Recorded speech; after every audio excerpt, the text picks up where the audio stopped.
des émeutes le 13 mai 2024 et puis un magazine enregistré également 24 heures avant sa diffusion.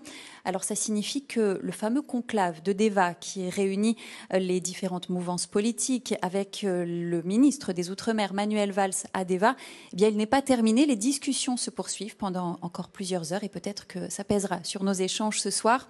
Alors pour cette émission, comme chaque mois, un panel de 6 jeunes originaires des 3 provinces. Bonsoir à tous. Et merci d'être présent ici au Centre culturel Chibaou, dans cette salle Sissia, pour échanger et pour débattre avec vous ce soir. Nous accueillons Nina Julier, la porte-parole du mouvement Génération NC. Bonsoir Nina Julier. Soyez la bienvenue dans cette émission. Merci, vous pouvez prendre place. Avant d'engager les discussions entre vous, je vous propose un bref retour sur votre parcours, signé Dave Wayonason, Pierrot Aurin et Karel Chiti. Femme politique de 45 ans, Nina Julier a passé son enfance au Mont d'Or. Après des études en biologie, elle devient enseignante à Point-d'Imier, puis à Nouméa. Elle fut également formatrice à l'IUFM.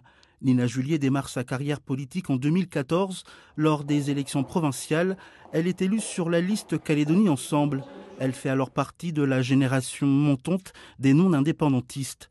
Parmi les grands chantiers de la jeune élue, l'environnement, elle prend d'ailleurs la présidence de Scalaire. Nina Julier se bat également contre le tout plastique et fait voter au Congrès une loi de pays en ce sens. En 2019, la jeune élue se présente de nouveau aux élections provinciales sur la liste Calédonie Ensemble, mais après des dissensions avec les cadres du parti, elle décide avec Nicolas Mesdorf de quitter Calédonie Ensemble et de créer un nouveau parti, Génération NC. Nina Julier est également conseillère municipale au Mont d'Or. Sur la question des symboles, elle s'est récemment exprimée sur la légalité des 2 drapeaux sur le permis de conduire calédonien. Nina Julier, vous êtes donc engagée en politique depuis maintenant presque une dizaine d'années. Vous faites partie de la jeune génération en politique et ce sont ce soir des encore plus jeunes qui veulent s'adresser à vous, des jeunes Calédoniens qui évoluent dans un contexte alors pour le moins agité, voire incertain. Ils vont vous parler certainement emploi, précarité et puis de leurs questionnements, de leurs incertitudes, notamment un an après l'explosion du 13 mai. Et pour débuter, c'est Louise que je vous propose d'écouter. Louise, elle est bénévole au village jeune à Nouméa notamment. Vous côtoyez, Louise, beaucoup de jeunes du coup au quotidien. Quelles sont les préoccupations que vous entendez véritablement tous les jours dans ce cœur de Nouméa? Je vous laisse vous présenter avant tout. Bonsoir, du coup, moi je m'appelle Louise, j'ai 28 ans et je suis originaire de Lifou. Et je suis en recherche d'emploi, mais aussi bénévole au village jeune. Et c'est vrai qu'on côtoie énormément de jeunes au village. Et pour répondre à la question, je pense que le besoin ou la plus grosse difficulté qu'on peut avoir, ça va être la recherche d'emploi, mais aussi à savoir comment être accompagné et comment faire vivre peut-être des projets que beaucoup de jeunes peuvent réfléchir dessus et les outils, les dispositifs qui peuvent être mis en place ou qui sont déjà en place et comment les utiliser surtout. Je pense que c'est beaucoup des questionnements qui peuvent s'être posés par la jeunesse en tout cas. Ça fait écho chez vos camarades présents ce soir. Métros dit oui, Jacques dit oui, Laurent dit oui. Allez-y. L'emploi, ça vous intrigue, ça vous interroge, ça vous fait peur? Comment est-ce que vous vous confrontez à cette recherche d'emploi, Métros? Moi, j'ai pas vraiment d'avis sur ça. Juste, pendant longtemps, moi aussi, j'ai fait partie de ces jeunes qui savaient pas vraiment ce qu'ils voulaient faire de leur vie. Et ça serait bien qu'il y ait quand même de plus en plus de personnes pour accompagner ces jeunes-là, surtout. Après, eux aussi, ils ont un travail personnel à faire derrière, mais c'est toujours bien d'avoir quelqu'un pour vous accompagner. Parce que peu importe l'âge qu'on a, il y en a qui, ça se trouve, qui sont beaucoup plus vieux que nous et qui savent toujours pas ce qu'ils voudraient faire dans leur vie. Et ça serait bien quand même qu'il y ait plus de personnes pour accompagner ces gens-là qui sont justement perdus dans leur vie professionnelle et personnelle aussi des fois. Laurent, vous vous êtes saisi du micro. Je suis saisi du micro. Bonsoir, Anne-Claire Lévesque, étudiant à l'Université de la Nouvelle-Calédonie, licence SVT, Trek 5, deuxième année. Prenant la parole, originaire de Wallis et Futuna. L'emploi, la précarité et le travail, sont des questions majeures que l'on se pose ici en Nouvelle-Calédonie. Il faut savoir que je ne suis qu'un jeune et je n'ai que 20 ans, mais j'ai déjà eu l'occasion, à travers mon expérience professionnelle, de chercher du travail. Et c'est très dur quand on est un jeune étudiant et que l'on cherche justement à chercher du travail. C'est véritablement dur. On postule des CV à peu près tout partout, avant émeute, après émeute, peu importe. On postule tout partout, on essaie de chercher. C'est dur. Ils nous disent, non, tu n'as pas le niveau Bac+3, il faut que tu te bouges. Tu es obligé d'aller chercher des compétences, justement, à l'extérieur. C'est pour ça que moi, à l'université, je suis un étudiant engagé. Je suis engagé à apporter une solution avec mes collègues étudiants, principalement des gens que je connais très très bien, dans l'optique justement de nous élever, principalement au niveau spirituel, principalement dans tout type d'aspect, que ce soit dans la volonté de nos projets artistiques, culturels, dans de l'entrepreneuriat. Nous sommes des jeunes motivés avec cette volonté profonde d'entraide et de solidarité que nous défendons ici-bas. Je vais céder maintenant ma parole. Jacques acquiesce. Louise, si vous voulez renchérir, et puis Nina, je vous laisserai d'avoir une première réaction peut-être. Oui, non, effectivement, on parlait de la difficulté peut-être de trouver un emploi et aussi derrière de pouvoir, je pense, être accompagné là-dedans, parce que nécessairement on va pas chercher un emploi comme ça du jour au lendemain. On a quand même des projets derrière et est-ce qu'on essaye à travers les emplois, en tout cas qu'on propose, est-ce qu'on essaye de mettre en avant ce que les jeunes veulent, entre guillemets, parce que je pense qu'il y a beaucoup de jeunes qui ont de la passion. Là, par exemple, on a des artistes, on a des personnes qui ont fait des travails vraiment différents dans l'industriel, etc. Est-ce qu'on mettrait en avant d'abord les besoins des jeunes d'abord et ensuite on essaie de travailler sur un emploi là-dessus aussi? Jacques? Oui, bonsoir. Donc, Jacques, je suis agent de sécurité. Je voudrais déjà remercier NC d'avoir organisé l'émission et Madame Julie d'être là parce que c'est pas évident. Je pense que vous allez recevoir votre lot de commentaires, de coupages sur Internet. Donc il faut le saluer. Vous êtes aussi des cibles faciles. Donc merci à vous d'être là puis pour ce mot. Je voudrais rebondir sur ce qu'a dit le petit frère Laurent là. Ça me touche beaucoup ce qu'il dit parce que moi je suis d'une génération où on était adolescents dans les années 2000 et même s'il y avait ce clivage, on n'a jamais eu de doute sur le fait qu'on allait trouver du travail. Et c'est là où je pense qu'il y a une régression, c'est que nos jeunes maintenant ils n'ont plus d'espérance, ils n'ont plus de foi en l'avenir et ça rejoint beaucoup de domaines. C'est-à-dire que je vais peut-être jeter un peu un froid sur le plateau, mais tout ce qui est délinquance, même suicide des jeunes ici au pays, je trouve qu'on n'en parle pas assez. Ça rejoint ce sujet de l'espérance, de foi en l'avenir. Qu'est-ce qu'on a à proposer à nos petits frères, à nos petites sœurs? Je suis très ému parce que je ne reconnais plus mon île en fait. Et c'est de ça que je voulais parler. Je remercie vraiment Laurent pour son intervention. Merci. Nina Julier, on parle emploi, on parle précarité. L'émotion de Jacques transparaît et laisse entendre beaucoup de détresse pour cette jeunesse. Qu'est-ce que vous avez envie de leur répondre déjà? Déjà, je voulais vous remercier de m'avoir invité ce soir et de m'avoir donné l'opportunité de pouvoir échanger avec les jeunes qui sont présents ici. Merci également à vous pour ce petit moment d'échange. C'est vrai que la préoccupation première des jeunes, c'est trouver un emploi. Et Jacques a raison, c'était pas forcément la mienne à l'époque quand j'avais votre âge, puisque tu faisais des études, même si tu savais pas trop ce que tu voulais faire, tu savais qu'au bout, tu allais avoir un travail. Tu allais avoir un travail parce qu'en Nouvelle-Calédonie, il y avait un boom économique, parce que on savait en plus bien orienter les jeunes, qu'on avait des opportunités minières, donc on a beaucoup formé dans la mine, formé dans l'environnement, me concernant, formé dans les administrations, parce que on avait besoin de monter en compétences, donc on savait que quoi qu'on allait faire, on allait réussir à trouver du travail. Et pour les plus courageux d'entre nous, on allait pouvoir être aidé, monter son business et gagner de l'argent. Malheureusement, vous vivez dans une époque qui est extrêmement difficile aujourd'hui, qui l'était déjà avant les émeutes, parce qu'on avait subi le Covid également, et puis on est aussi dans une mondialisation qui fait que c'est compliqué aujourd'hui de faire sa place, de trouver du travail.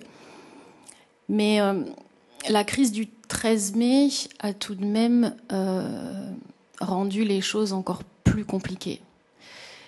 Pas seulement pour trouver du travail, mais également pour avoir la confiance, retrouver l'espoir dont Jacques parlait tout à l'heure.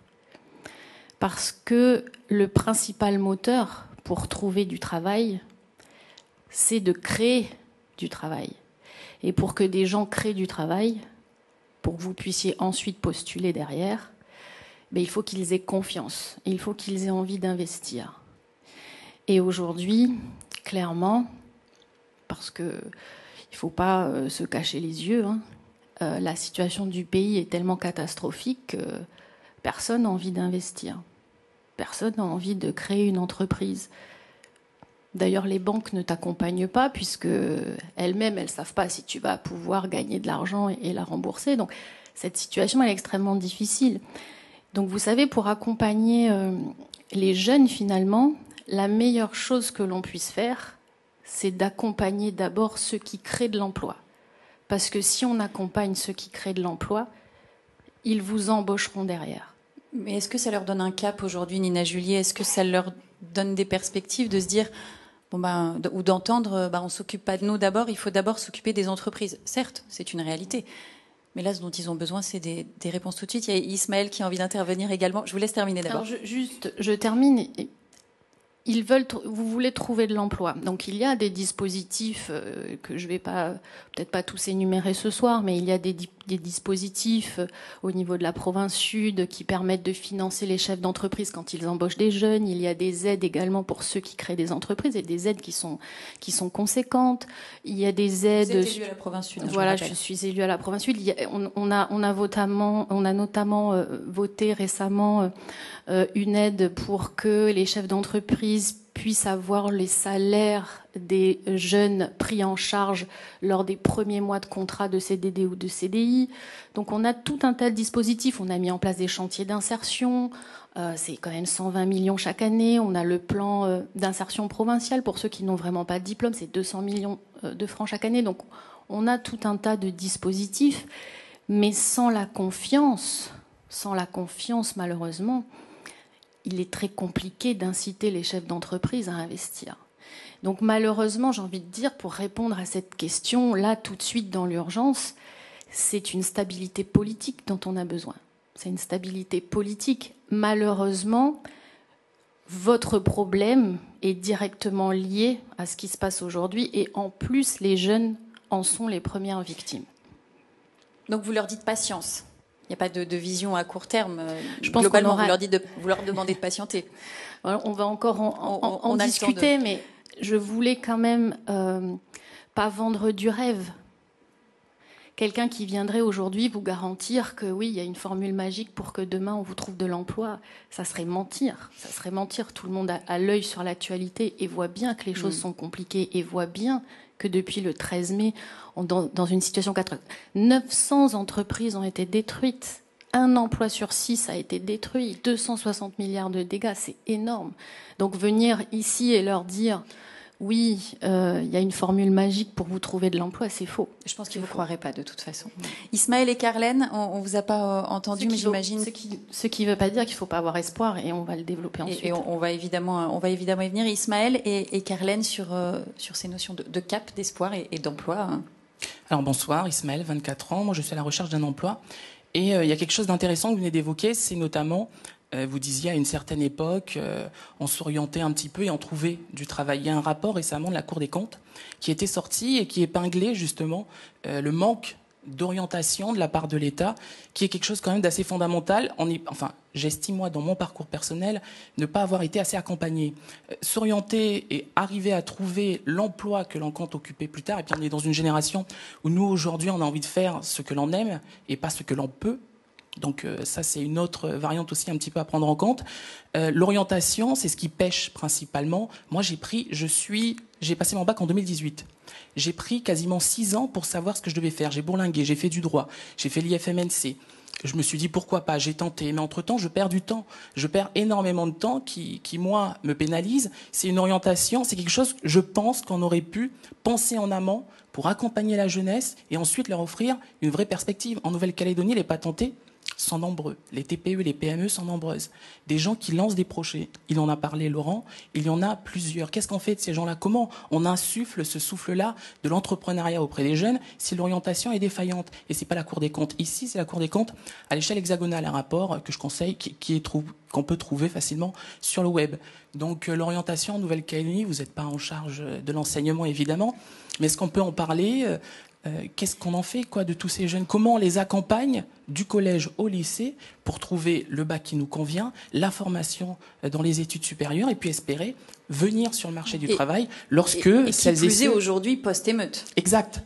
Donc c'est une difficulté qui existait déjà et qui vient un petit peu continuer à mettre un peu plus de sable dans un rouage qui est déjà quand même un petit peu, pas dire défaillant, mais qui a quelques faiblesses. Nina Julier, Métros voudrait rajouter, Carlène également. On y va.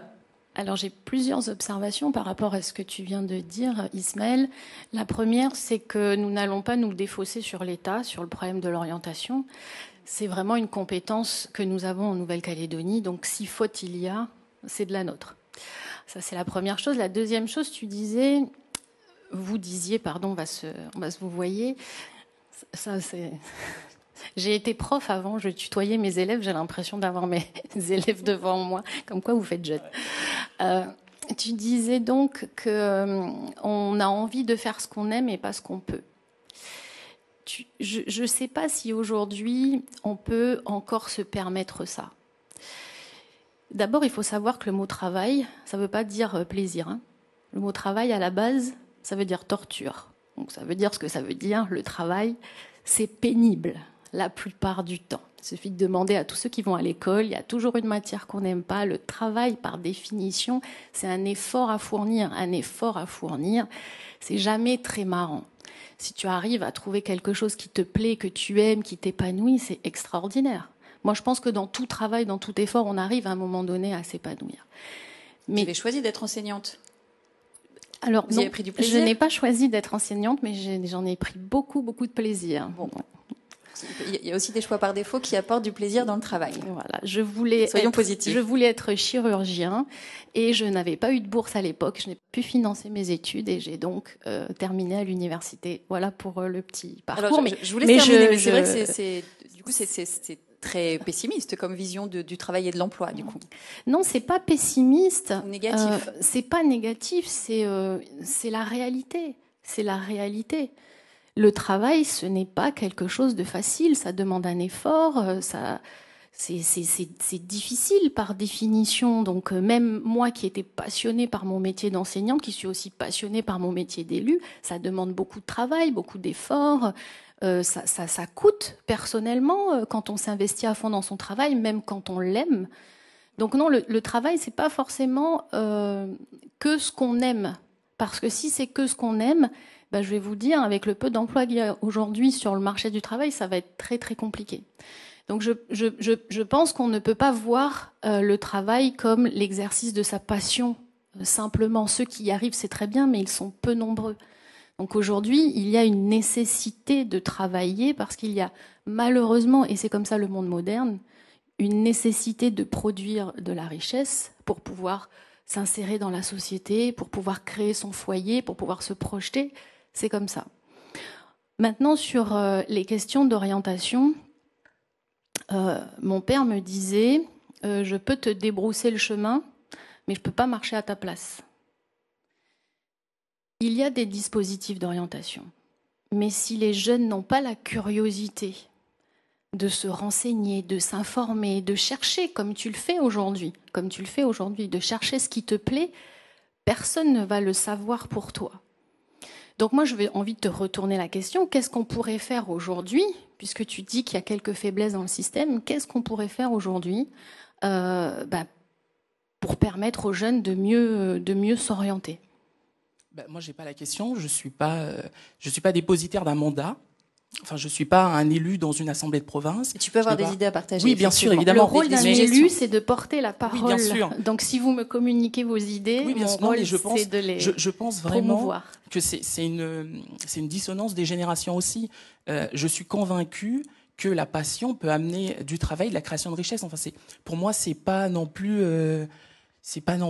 contradictoire. Pas du tout.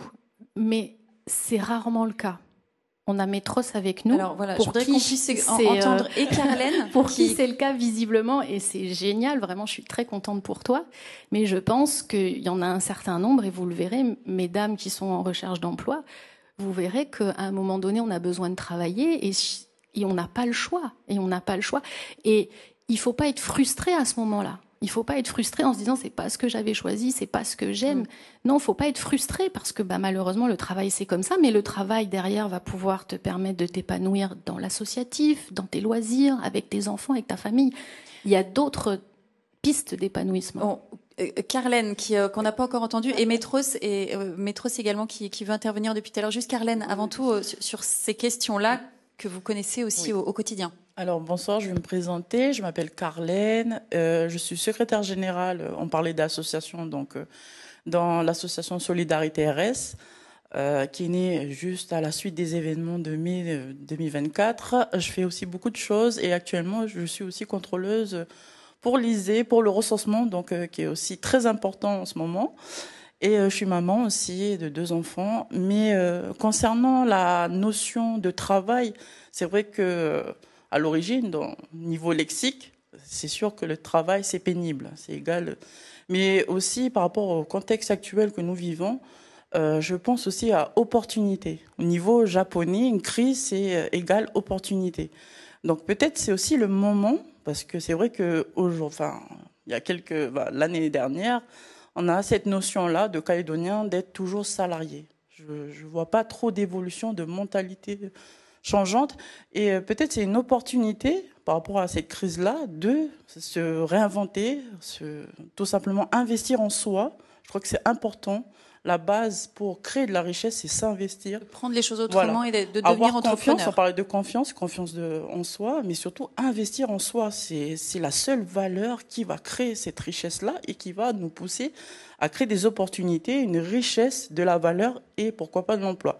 Moi, je prône plus sur l'entrepreneuriat parce que j'ai vécu aussi un parcours d'entrepreneuse en ligne. Et franchement, on a tous ces opportunités où on choisit son horaire, ses jours de travail, son lieu où on veut travailler. Et franchement, ça change complètement les personnes quand ils connaissent un travail classique, c'est-à-dire de lundi à vendredi, de 8h à 17h. C'est un autre monde quand on est entrepreneur. Devenir acteur de soi-même et travailler et l'assurer. C'est vraiment cette valeur-là de l'argent et du travail qui est vraiment mis sur une haute valeur. Qui veut donner un nouvel élan, effectivement. Métros, qui depuis un petit moment voulait prendre la parole, peut-être sans doute sur une notion passée, mais quand même. Non, toujours sur l'aspect du travail. Okay.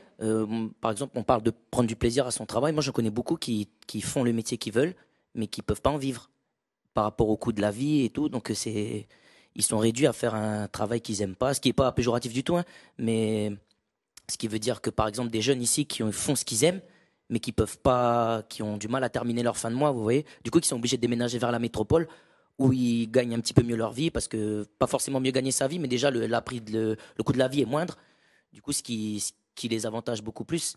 Et je pense aussi que c'est un problème aussi pour beaucoup de jeunes qui ne font pas ce qu'ils aiment, parce que, on a besoin de vivre et pas survivre, en fait.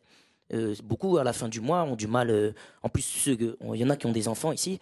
Il y en a qui ont du mal à terminer leur fin de mois, payer la cantine, payer ces choses-là. Beaucoup et encore, la situation elle est pire depuis le 13 mai.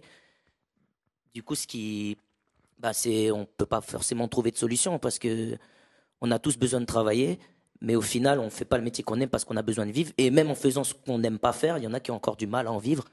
Donc il y en a beaucoup qui se posent la question de est-ce qu'il faut continuer à vraiment faire des études et faire un travail dans lequel on ne sera pas forcément rémunéré pour pouvoir avoir la vie qu'on veut, ou juste travailler, faire un métier qu'on n'aime pas. Ça permet, Maître, d'ouvrir un petit peu la discussion au-delà de l'emploi. Quel est votre état d'esprit général, un an quasiment après le début des émeutes? Comment vous vous sentez en tant que jeune Calédonien? Vous pouvez le partager avec Nina Julier ce soir. Alors on parle d'emploi, mais d'autres choses. Laurent? Dans un contexte assez troublant, le 13 mai, c'est un événement assez troublant. Je suis, moi, personnellement, du genre optimiste. Je crois en un avenir meilleur, un avenir consolidé, lié par des liens indéniables, fondés depuis la naissance. Ça a toujours été comme ça a toujours été un seul peuple pour plusieurs peuples, mais un seul peuple toujours. La haine ne vaincra pas. La haine ne vaincra pas. J'aurais aimé revenir sur tout ce qui a été dit par rapport à tout ce que les collègues ont dit ici, et également à ce que Madame Nina Julier, vous aviez dit concernant la stabilité politique et l'inquiétude par rapport à la suite de ce qui va se faire pour le pays. J'aurais aimé revenir sur toutes ces choses, mais restons simples et disons simplement qu'il faut croire en un avenir meilleur. On va y venir à ces discussions et à ce contexte. On va y venir, mais de l'optimisme, c'est bien. Votre état d'esprit, globalement, que ce soit Jacques ou Carlène ou Louise ou Ismaël, votre état d'esprit en ce presque 13 mai 2025. Je pense que moi aussi j'ai un fils. Donc on a un devoir d'avoir foi en l'avenir. C'est un devoir de parents de croire qu'il y a quelque chose au bout du tunnel. Mais ce serait mentir que de dire que tout va redevenir comme avant. Que vous êtes serein? Oui. Non, le mot serein est bien loin de mon vocabulaire en ce moment. Je pense que, pour parler très franchement, je pense qu'il y a quelque chose de brisé entre nous. Voilà. Je pense que j'observe les gens, je travaille dans la sécurité, je vois comment les gens se regardent, les communautés. Entre nous, entre communautés, entre communautés, entre Calédoniens, dans la moindre interaction, ça part tout de suite sur des insultes, des préjugés raciaux. Donc moi, j'estime vraiment qu'il y a quelque chose de brisé entre nous depuis le 13 mai. Et ça va prendre du temps à réapprendre à se faire confiance, à se refaire confiance, à faire du lien social. C'est un gros chantier, hein, mais je pense qu'il faut en avoir conscience pour le réaliser. Voilà. Louise et Carlène après ça. Je voulais rebondir là-dessus aussi. C'est vrai que moi, j'ai pas vécu le 13 mai parce que j'étais en métropole. Je suis arrivée il y a très peu de temps de la métropole. On l'a vécu de loin. On a ressenti ce qui se passait de loin. Ça nous a beaucoup attristés. Mais l'état d'esprit que j'ai eu quand je suis arrivée, c'est vrai qu'on a eu très peur de se dire qu'est devenu notre pays, au final, notre petite île qu'on connaissait toute notre enfance. Et c'est vrai que je pars du même principe que Laurent aussi. On reste optimiste, même si, comme on l'a déjà dit aussi, ça risque d'être un petit peu lent. Mais tout à l'heure, on le disait, ça reste une occasion aussi peut-être d'innover, de refaire des choses qu'on n'avait peut-être pas testées avant ces émeutes, justement.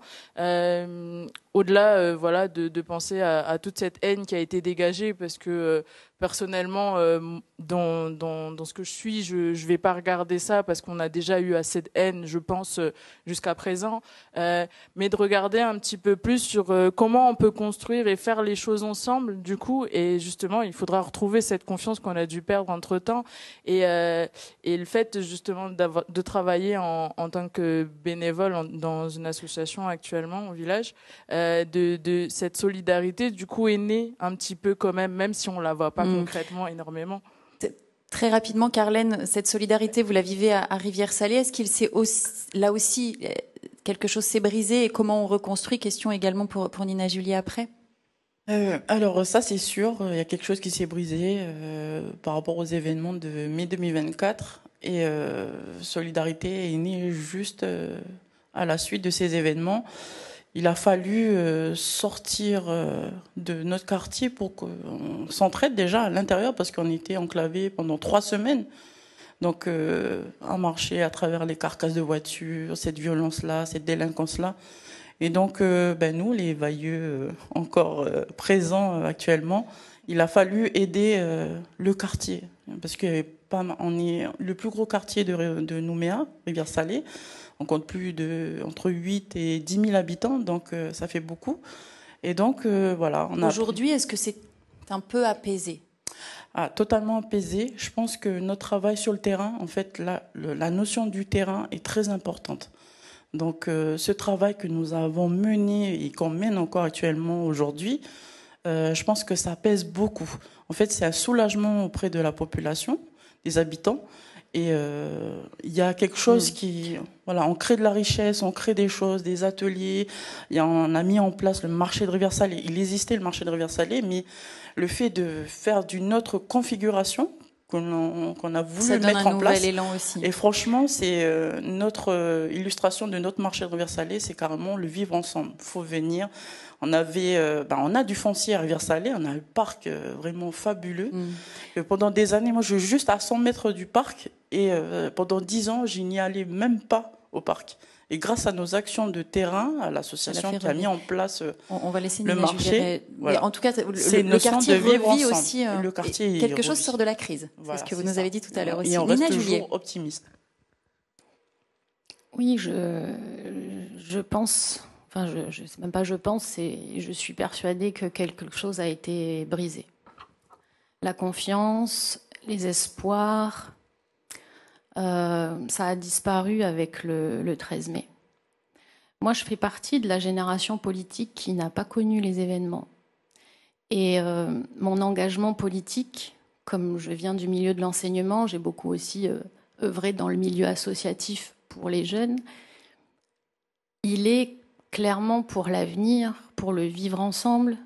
Moi, je viens d'une commune et j'habite dans un quartier qui est le quartier de Saint-Michel, où j'ai toujours habité d'ailleurs depuis 45 ans. Donc, commandeur, et vous êtes aussi élu municipal là-bas. Voilà, et c'est un quartier très mixte. Moi, j'ai le vivre ensemble, j'ai vécu dans le vivre ensemble. Je suis moi-même d'origine métissée, polynésienne. Et mes convictions politiques, je les ai basées sur ce vivre ensemble.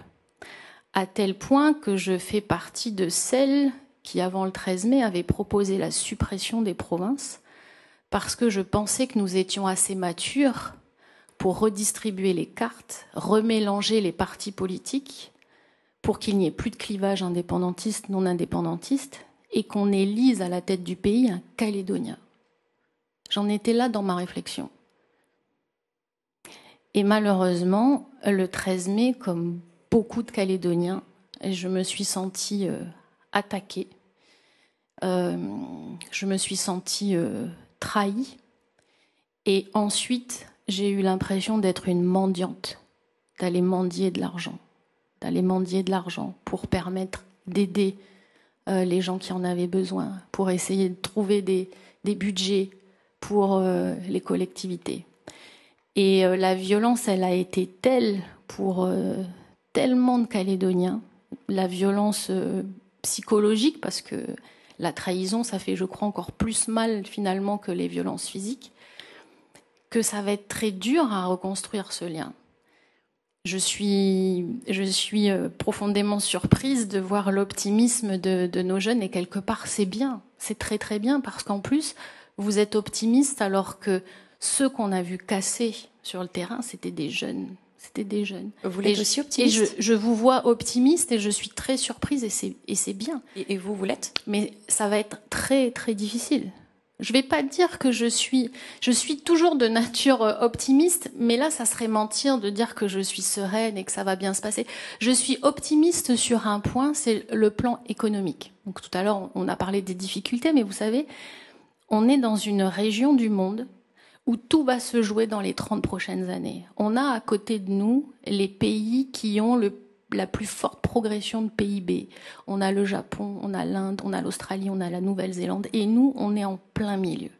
On est à 2 heures de l'Australie. C'est-à-dire que pour aller à Brisbane, un Calédonien, il met moins de temps qu'un Australien pour faire Brisbane-Perth. On pourrait très bien imaginer partir le lundi et rentrer le vendredi et faire notre semaine de travail en Australie. Donc on a vraiment des opportunités avec des ressources marines qui sont les ressources de demain, avec un potentiel, mine de rien, multiculturel dans la région. Donc on a tout ça à portée de main. On a tout ça à portée de main. Et ça tue encore plus quand on voit ce qui s'est passé le 13 mai. Et je ne sais pas aujourd'hui, et on ne sait pas aujourd'hui comment dépasser ça. Déjà, comment pardonner ce qui s'est passé, et comment avancer. On le voit bien que les négociations patauchent, que c'est compliqué, que c'est difficile. Donc, pas pessimiste sur l'avenir, mais il va falloir du temps. Je te rejoins, Jacques, il va falloir du temps.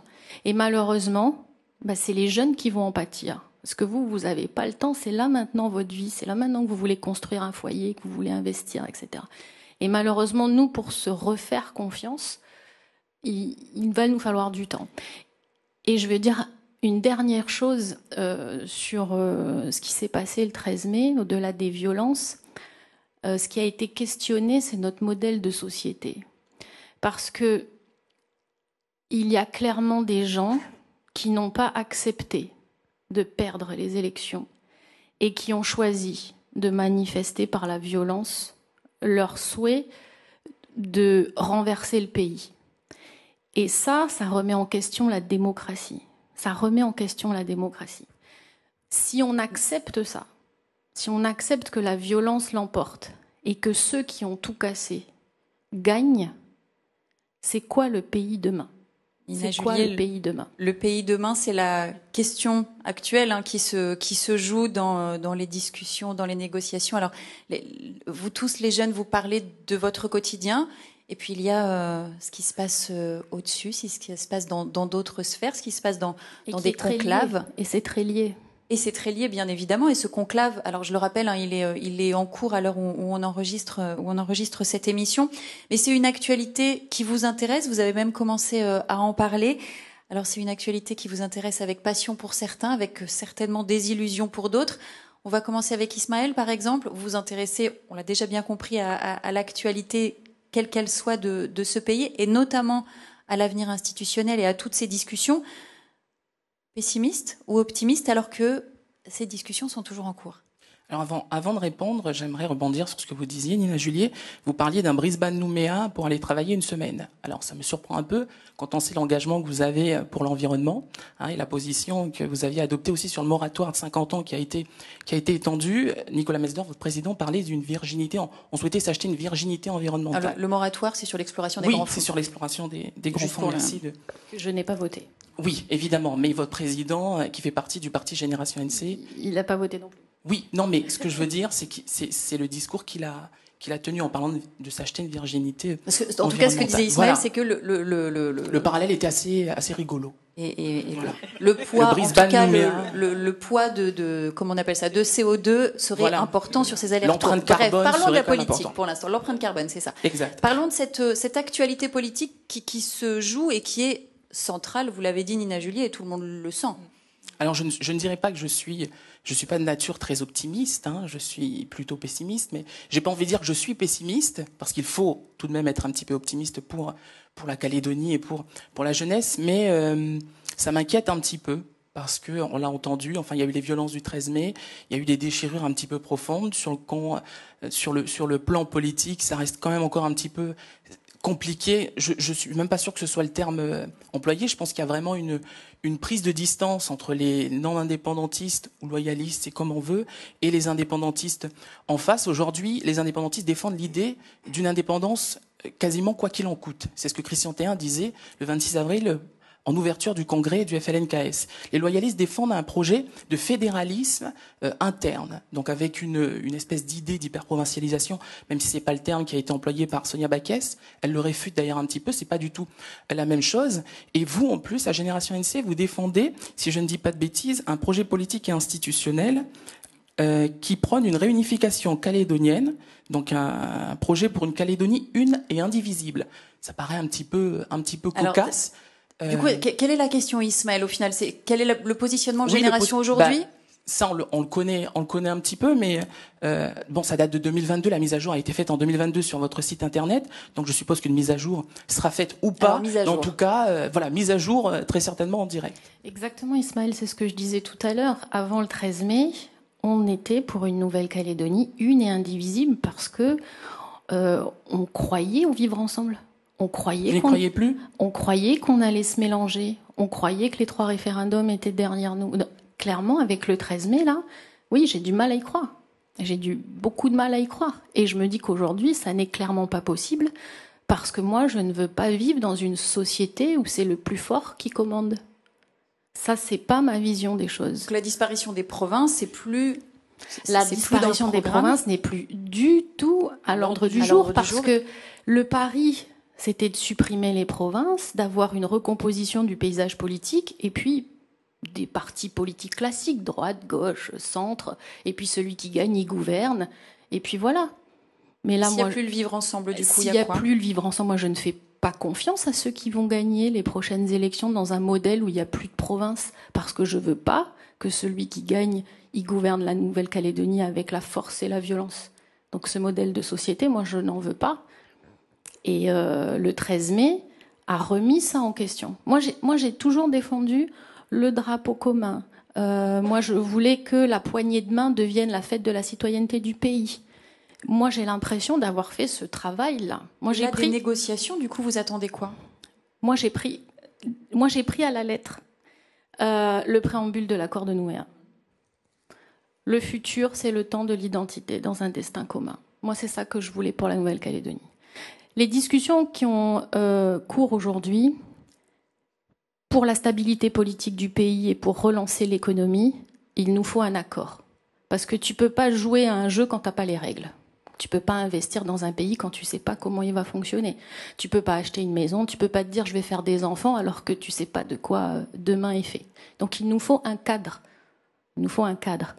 Mais ça veut pas dire que ce cadre-là va nous permettre de vivre en paix.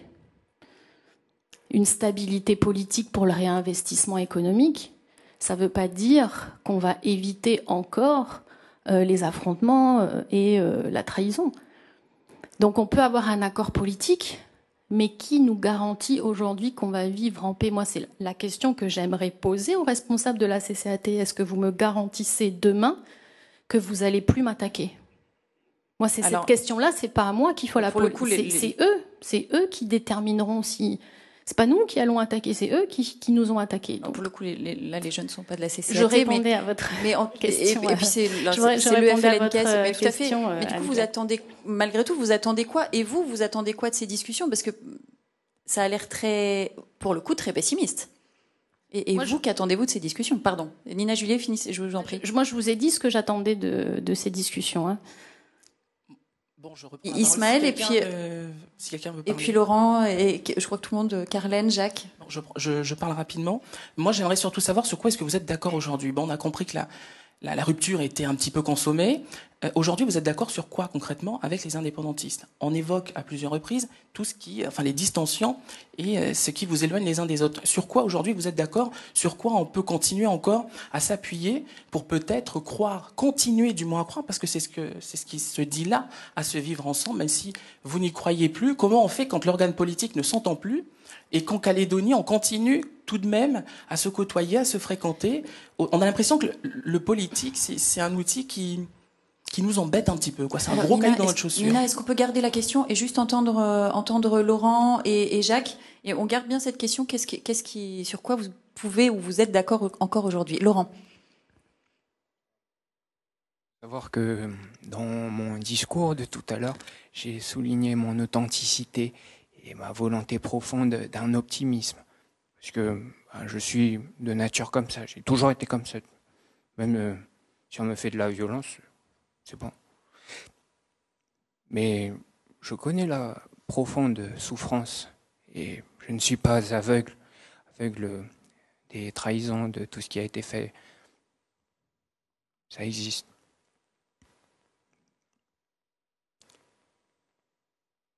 Toutefois,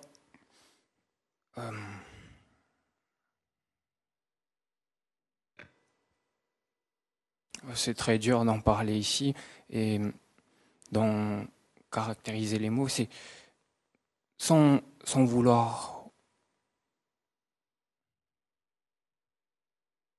Vous voulez prendre 2 minutes pour y penser ou je vous en prie? C'est comme 2 minutes pour y réfléchir.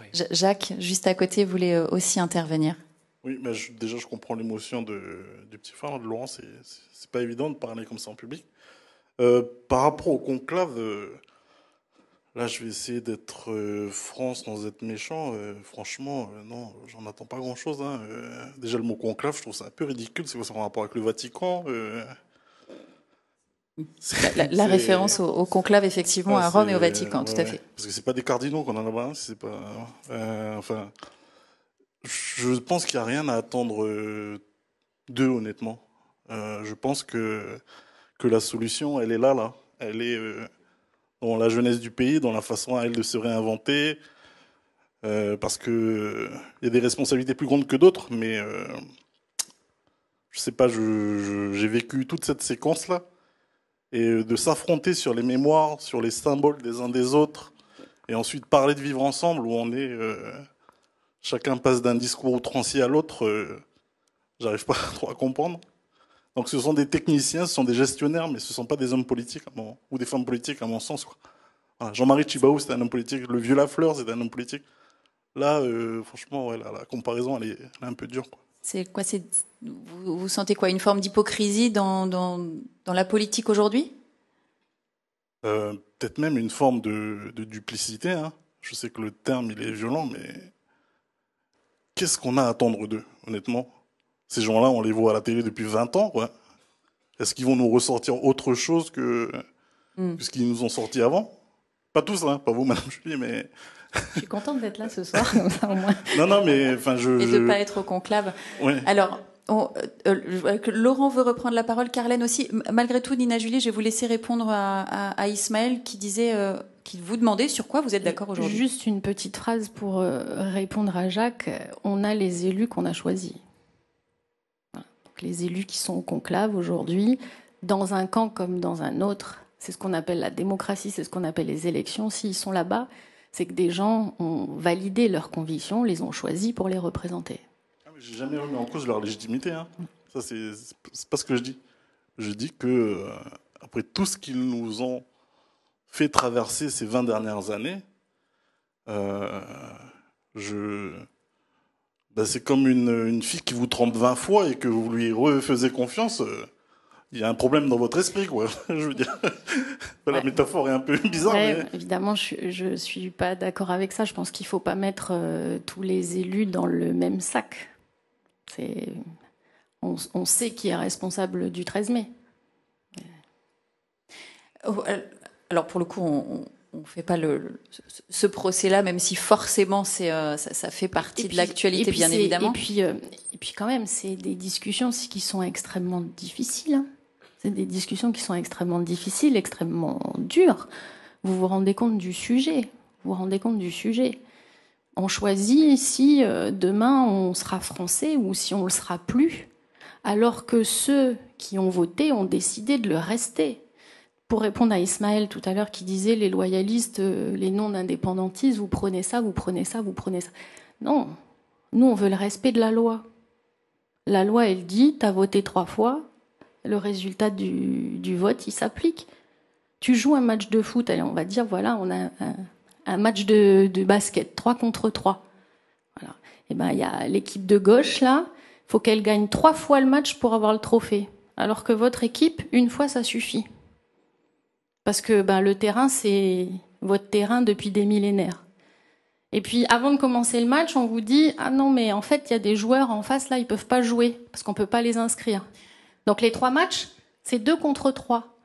Ils finissent par gagner les 3 matchs. Et au moment de leur donner le trophée, t'as l'équipe perdante qui dit non, non. Nous, on veut pas le donner le trophée. Puis en plus, l'arbitre, là, t'es en train de prendre parti, t'as pas à leur donner le trophée. Et du coup, ils cassent tout. Et maintenant, on se retrouve dans la situation ainsi créée, puisque c'est comme ça que se termine l'accord de Nouméa.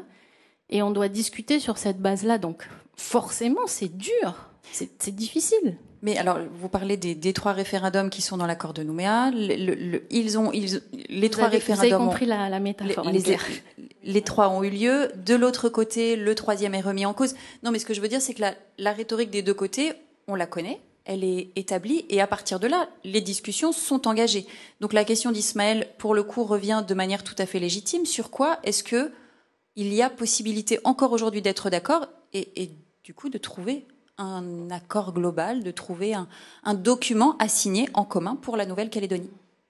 Ça va être difficile d'en parler ce soir parce que les discussions sont en cours et qu'elles évoluent beaucoup. À chaque fois que le ministre des Outre-mer vient, il y a des nouveaux points d'accord, des nouveaux points de désaccord. Ce qu'on pensait être acquis ne l'est plus. Avant le 13 mai, tout le monde était d'accord pour dégeler le corps électoral. Voilà. Maintenant, on a qui ne le sont plus. Donc c'est difficile de dire là maintenant sur quoi on est d'accord parce que j'ai envie de vous dire, ça change d'heure en heure et n'ayant pas participé aux discussions, je préfère pas m'avancer sur ce sujet-là. On devrait en connaître un petit peu plus, en savoir un peu plus dans... Peut-être que quand l'émission sera diffusée demain, peut-être on aura déjà la réponse. Là sont annoncées plusieurs heures encore de discussion, alors peut-être encore tout demain, mais effectivement peut-être un résultat à ce moment-là. Carlène, Laurent et ensuite... Carlène d'abord, Laurent ensuite. Je voudrais juste rebondir. C'est vrai que vous avez parlé juste avant sur le 13 mai où on a vu cette jeunesse en avant avec cette violence, cette délinquance. Mais il faut aussi les inclure. Je crois qu'on met beaucoup de côté cette jeunesse-là qui n'est pas écoutée. Parce qu'aujourd'hui, on peut parler de la jeunesse qui a besoin de s'en sortir.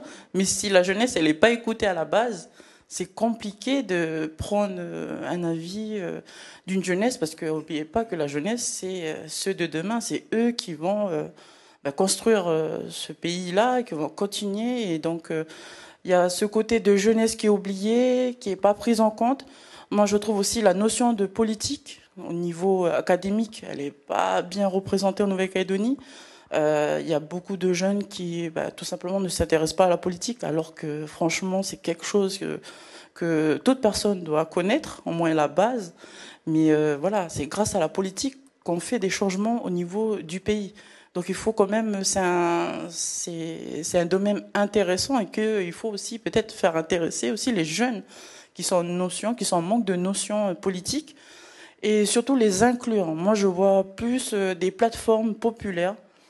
Aller dans les quartiers, parce que c'est ça en fait que les jeunes veulent. Ils veulent voir des élus, ils veulent voir des jeunes, pas rester dans ce côté, parce qu'il y a carrément un décalage. Moi, je suis plus du terrain, et avec le monde politicien, c'est compliqué. Quand on ne connaît pas le réel, le milieu réel, qu'on voit vraiment la base des bases, la précarité, la famine... miser sur la démocratie participative, sur ça, des nouveaux les plateformes, modes il y a aussi le numérique aussi. On est une génération numérique. Donc on a tous ces outils-là pour créer du lien, parce que voilà, on est en manque de lien social.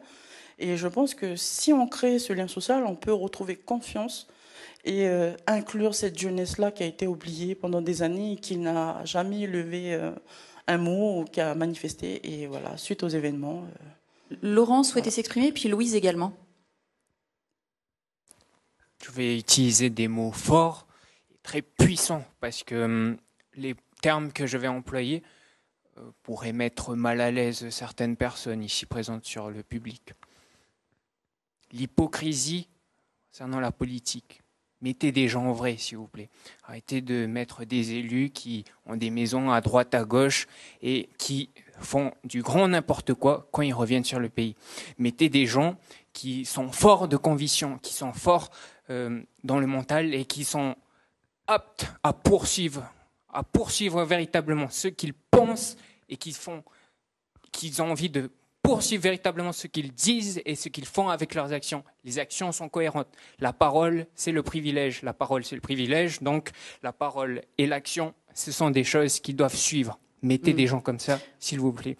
En mon humble qualité de scientifique, qu'est-ce qu'on en a à faire de ce qu'il dit? Voilà, c'est un scientifique et je ne sais pas ce qu'il dit. Un jeune citoyen. Le dit, voilà. Je ne suis pas politicien et je n'ai pas envie de devenir politicien parce que la politique, dans le cadre de curiosité, c'est intéressant la politique, mais mettez des gens vrais, s'il vous plaît. Les gens savent. Les gens savent. Mais quand tu dis vous, quand tu dis mettez des gens, tu t'adresses à qui quand tu dis ça? À la télé. À la télé. Alors, c'est pas la télé qui choisit qui sont les représentants politiques, c'est pas moi non plus, c'est vous. Quand tu dis mettez des gens différents, c'est vous, c'est à toi-même que tu t'adresses en fait. Parce que c'est vous qui choisissez les gens qui vous représentent. Moi, personnellement, je comprends la notion du peuple premier, je comprends la notion du destin commun, je comprends également le clivage politique et l'étouffement. Il y a des gens qui se sentent étouffés par tout ce type de blabla. Arrêtez. On va utiliser des mots simples pour des gens simples et des gens qui comprennent et des solutions. Je sais que plus on trouve des solutions, plus les mots deviennent compliqués et plus les choses, c'est difficile et on grandit et on finit par apprendre et à comprendre. Mais... Laurent, rapidement, juste pour passer aussi à Louise et à Métros. C'est complètement légitime, ce que chacun a besoin d'exprimer. Je comprends juste pour totalement. Faire circuler la parole. Pas de souci pour ça, allez-y. Louise, deux micros du coup. Oui, du coup, je voulais rebondir sur ce qui se disait un petit peu juste avant, sur la question de la politique et de la jeunesse et peut-être de la population, en tout cas en Nouvelle-Calédonie. Je pense que ce que mes camarades voulaient dire, et dites-moi si je me trompe, mais c'est ce lien qu'on a forcément avec la politique. On parlait tout à l'heure de rendre acteurs les jeunes. En étant plus jeune, j'étais...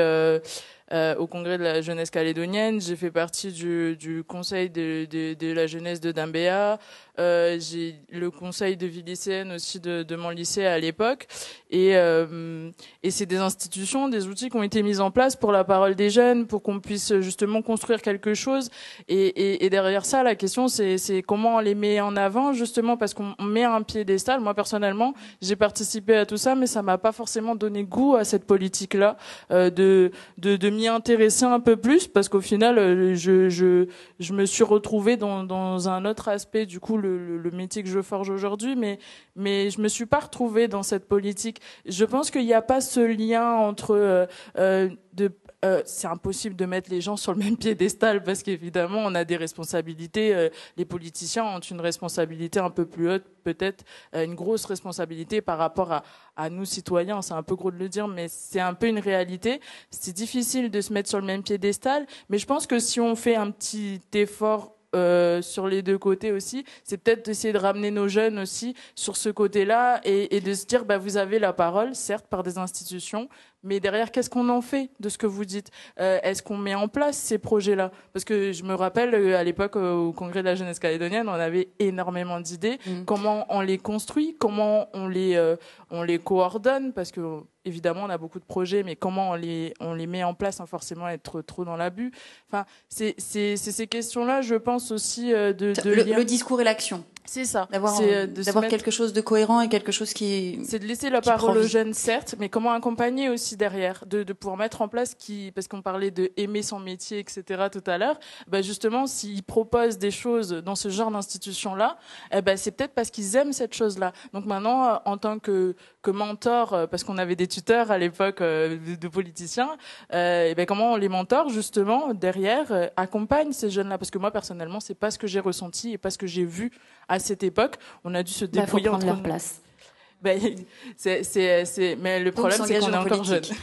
S'engager en politique. Alors, ceci dit, pour contribuer à construire la Calédonie que vous souhaitez, pourquoi pas, c'est un pas éventuellement à franchir. Parlons-en de cette Calédonie que vous souhaitez tous voir construire et construire. Vous souhaitez voir des choses concrètes. Vous souhaitez, on a entendu la colère de Laurent qui s'est exprimée. Chacun, vous avez encore un certain nombre de choses à partager. Il nous reste encore quelques minutes. Qu'est-ce qui peut faire, à vos yeux, cette Calédonie, qui lui donnait un caractère, lui donner une identité? Alors, évidemment, ces signes identitaires, on va en parler quand même sur ces quelques minutes. Métros, je vous vois déjà vouloir prendre la parole. Laurent également. Juste, je rappelle, ces signes identitaires, ça intéresse Génération Nouvelle je voulais Génération juste NC depuis dire un moment. quand même que le changement, c'est vous. Le changement, c'est vous. Si vous voulez que les choses changent, si vos représentants politiques ne vous conviennent pas, vous savez, nous, la porte, elle est grande ouverte pour accueillir qui que ce soit. Vous savez, moi, je vais pas tarder à me présenter à des élections et j'ai besoin de 40 personnes pour créer une liste pour les municipales. Ben, je vais vous dire, 40 personnes à trouver. Vous parlez d'engagement, etc. Je peux vous dire que j'en fais de la promotion. C'est pas si facile que ça de trouver des gens qui ont envie de s'engager. Est-ce que vous, par exemple, là, voilà, on va leur poser la question. Qui serait prêt à s'engager pour sa Calédonie, à s'engager politiquement pour la Nouvelle-Calédonie dans le parti qui vous convient, bien évidemment, voire même, vous savez, quand ça vous plaît pas, ben, on peut créer aussi son propre parti. Qui serait prêt à le faire, là? Donc voilà. Alors, voilà. Louise a dit clairement non. Mais... Carlène, qui serait prêt à le faire? Quelqu'un lève la main ou pas? Carlène, éventuellement. Ok. Moi, je suis prête à faire. J'ai rien à perdre. Qui est déjà dans le milieu associatif. Voilà. Donc, le milieu associatif, c'est la politique. Hein. On fait du milieu direct, de terrain, population, et on a ce rôle-là de politicien au niveau quartier. C'est la politique au sens vie de la génération. Voilà. Au sens vie on pourra de la créer vie de notre la propre cité. parti politique aussi pour avoir plus d'idées jeunes et révolutionnaires pour peut-être un meilleur futur. Ça fait rire Jacques. Rire positivement. Et Métros, qui a le micro aussi. Vous engagez, vous seriez prêt à le faire d'une... Alors on parle de politique, mais il y a aussi les associations, hein. Que ce soit Carlène ou Louise, elles sont engagées et peut-être d'autres. L'engagement pour la Calédonie, vous le feriez comment, vous? Est-ce que votre art le fait? Moi qui ai la chance de travailler dans le monde de la nuit, je n'ai jamais vraiment pris parti pour la Calédonie parce que, je sais pas, quand on fait la fête dans l'événementiel, on fait la fête ensemble. Il n'y a jamais eu de séparation ethnique ou même de couleur. Pas pour une Calédonie ou pour une autre? Oui, voilà. Ouais. Quand on fait la fête ensemble. Je veux dire, on a tous été jeunes. Il y en a qui le sont encore d'ailleurs. C'est toujours le cas? Et, on fait toujours la fête ensemble? Non, on n'est pas toujours jeunes. Est-ce qu'on fait toujours la fête ensemble? C'est pour ça, des fois, j'ai envie de dire aux politiciens, peu importe leur parti, je les invite à venir en soirée avec nous, même en boîte de nuit, peu importe laquelle, pour voir qu'il y a vraiment que chez eux qui se disputent. Mais vraiment, je veux dire, on fait la fête ensemble. Je veux dire, on invite rarement des gens pour faire la fête, pour se battre avec eux, vous voyez, sinon on va, je sais pas, à la boxe ou je sais pas où. Mais vraiment, et là maintenant, même le monde de l'événementiel est touché par rapport aux événements qu'il y a eu. Par exemple, le 1180, il n'y a pas si longtemps, on voit que c'est encore une fois la jeunesse qui a agi, mais on ne parle pas assez de ce qui s'est passé avant. Il y a eu des tas de choses très positives qui se sont passées avant, et à cause de cet événement, je ne vais pas dire que c'est pas dramatique, c'est grave, aussi, quand même, c'est grave. Mais c'est triste quand même de mettre en lumière que ce qui s'est mal passé plutôt que le reste qui s'est bien passé, vous voyez. Le 1180, je crois que ça fait 14 ou 15 ans que c'est ouvert. On n'a jamais parlé des soirées qui se sont très bien passées. Par contre, ce RIX-là, on en parle encore depuis des mois bientôt. Hein. Nina Julier et puis Ismaël.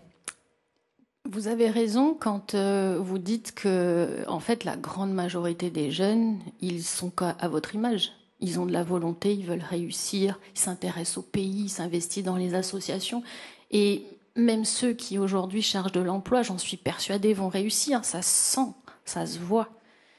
Mais malheureusement pour vous, et je ne comprends pas que vous n'ayez pas la rage après ça, il y a une petite partie de cette jeunesse qui finalement nuit à l'image de la jeunesse en général, parce qu'effectivement les médias focalisent tout le temps sur ce qui se passe mal, ce qu'ils font de mal, etc.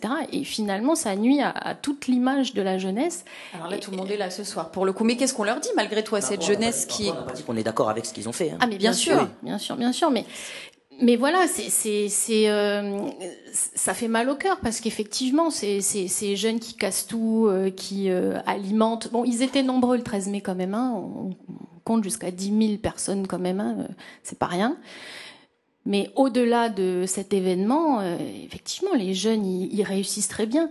J'entends les questions sur comment on pourrait faire pour prendre en compte leurs idées, mais vous avez entièrement raison. On le fait, mais on le fait certainement pas assez, où il y a des faiblesses dans le système qu'on pourrait améliorer. C'est pour ça que je demandais à Ismaël tout à l'heure s'il avait des idées, et je suis preneuse des idées.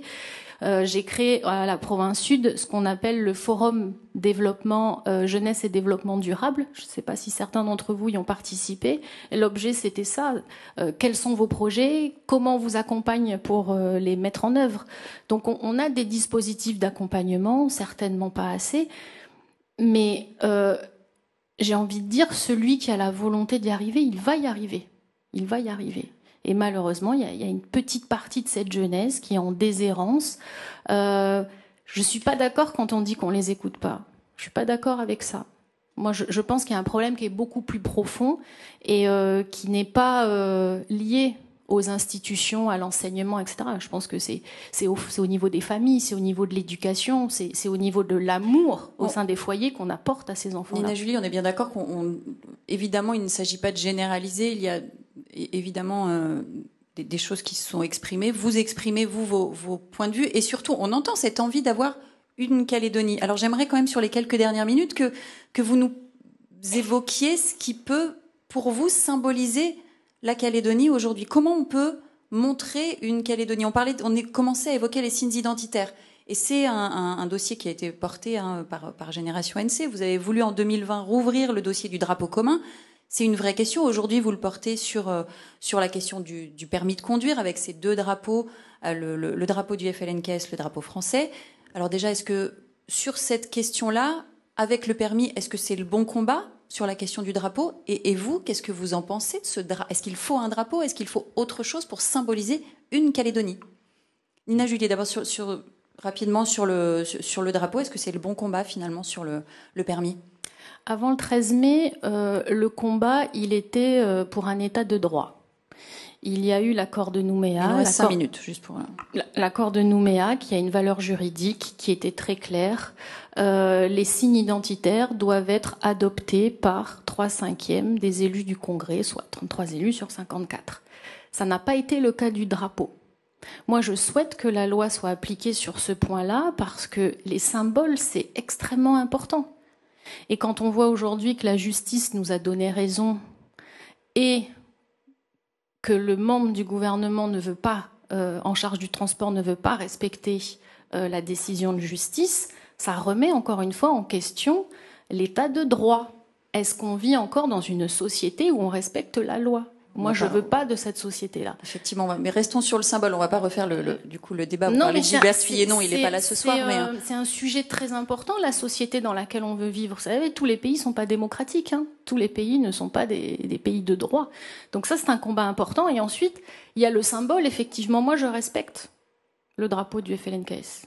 Je le respecte pour ce qu'il est, c'est-à-dire le drapeau d'un parti politique qui exprime une revendication politique.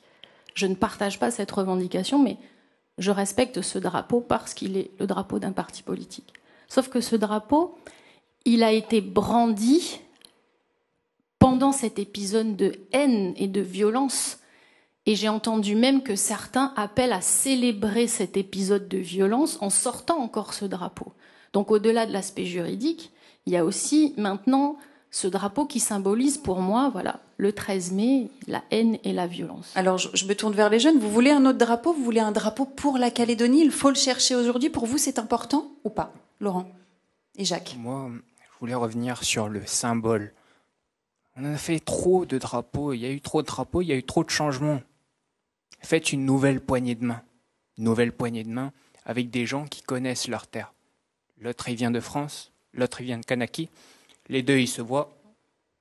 Je suis capable d'apporter une solution pour mon pays.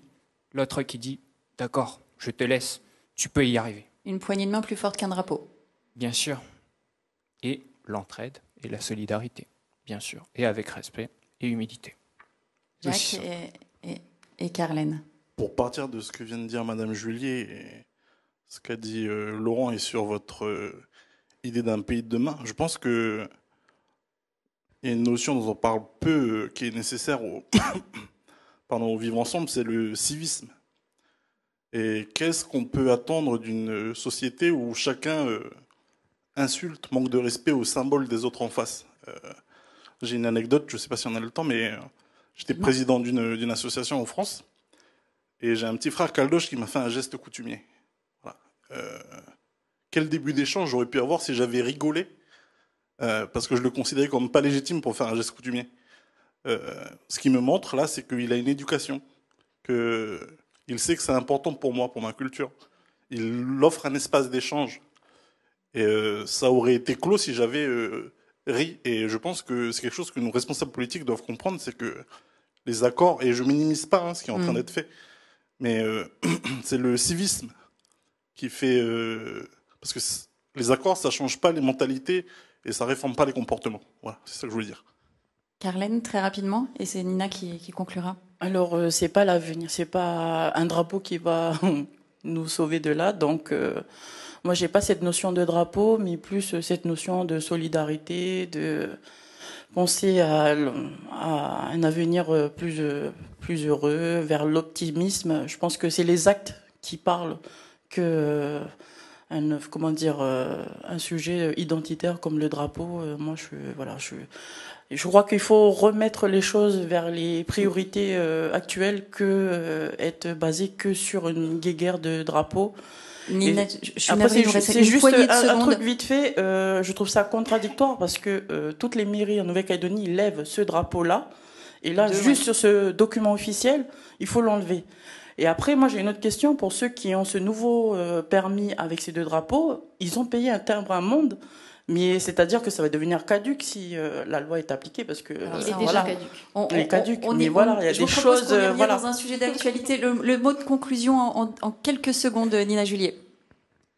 D'abord, vous remercier parce que les témoignages étaient émouvants. Je pense que vous avez parlé avec votre cœur. J'ai essayé aussi également de débattre avec vous sans langue de bois, et puis en y mettant tout ce à quoi je crois. Donc vraiment merci pour cet échange. Je suis arrivée très pessimiste finalement. Anne-Claire, vous me l'avez fait remarquer. Je repars plus optimiste en voyant la volonté que vous avez, la volonté d'avancer, la volonté de créer, la volonté de vous entraider, et surtout j'ai envie de vous dire, ne regardez plus le passé. Vous connaissez votre passé, apprenez votre passé, mais ne laissez personne vous dire que vous êtes responsable du passé. Parce qu'aujourd'hui, la jeunesse, c'est l'avenir. Vous vivez dans le présent pour l'avenir.